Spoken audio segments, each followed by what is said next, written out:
আসসালামু আলাইকুম এভরিওয়ান, সবাই কেমন আছেন? আশা করি সবাই ভালো আছেন। আমি নিয়ে চলে আসলাম নতুন একটা ব্লগ নিয়ে।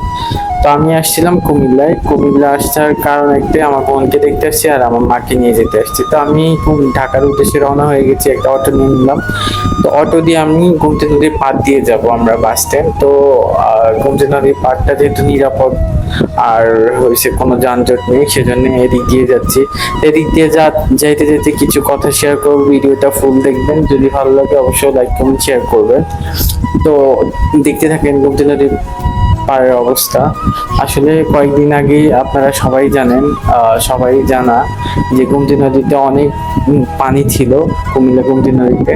তো দেখেন গোমতী নদীর পানির কারণে এখানে একটা কফি হাউস ছিল গোমতী বিলাস নামে। এই কফি হাউসটা একদম মানে জরাজীর্ণ হয়ে একদম মানে এটা নাই হয়ে গেছে এমন অবস্থা। আর আশেপাশে যাদের ঘর বাড়ি ছিল তাদের অবস্থা তো নাই, গোমতী নদীর পানিতে ভাসায় নিয়ে গেছে।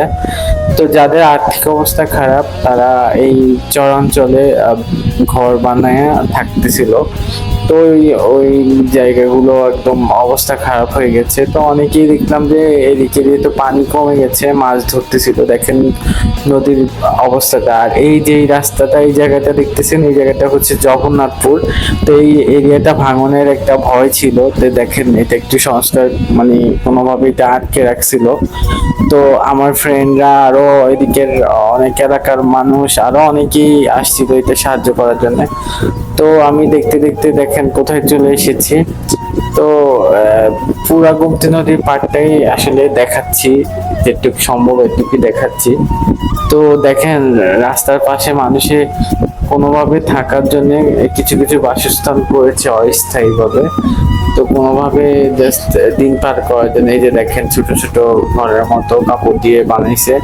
জাস্ট ওই যে যখন পানি বাড়ছিল তারাও ওই চরাঞ্চল থেকে এদিকে উঠে গেছে। তো এটা হচ্ছে গোমতী নদীর টিকচাচর ব্রিজ। তো এখানে বিভিন্ন সময় বিকেল বেলা অনেকেই মানে পরিবেশটা অনেক সুন্দর থাকে, চটপটি ফুচকা খাওয়া যায়, ইভেন অনেক কিছুই বসে এখানে। এইটা একটা ঘোরার স্পটের মতো আর কি। তো এইখানে একটা কাজ আসছিলাম, আমার বোন জামাই আসছিল, ওখানে একটা কাজ ছিল। তো আমরা চলে এসেছি বাস স্ট্যান্ড। আসার পরে মা যখন এই জায়গাতে দেখছে, দেখে আখের রস করতেছে। তো আমাকে বলতেছে যে হাফ লিটার একটা আখের রসের বোতল নিয়ে আমি আনার জন্য। তো খাইতে মন চাইছে, যেহেতু আমি বললাম যে আমাকে মামা একটা আখের রস দিয়ে দেন হাফ লিটার। তো লোকটা আবার ভালো করে ধুয়ে মুছে পরিষ্কার করে বোতলটা দেন হয়েছে আখের রসটা দিল।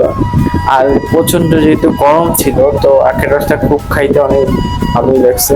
তো আমি মাকে দিব কি, আমি অর্ধেক খেয়ে ফেলছি আর অর্ধেক মাকে দিছি। তো আমার ভিডিওতে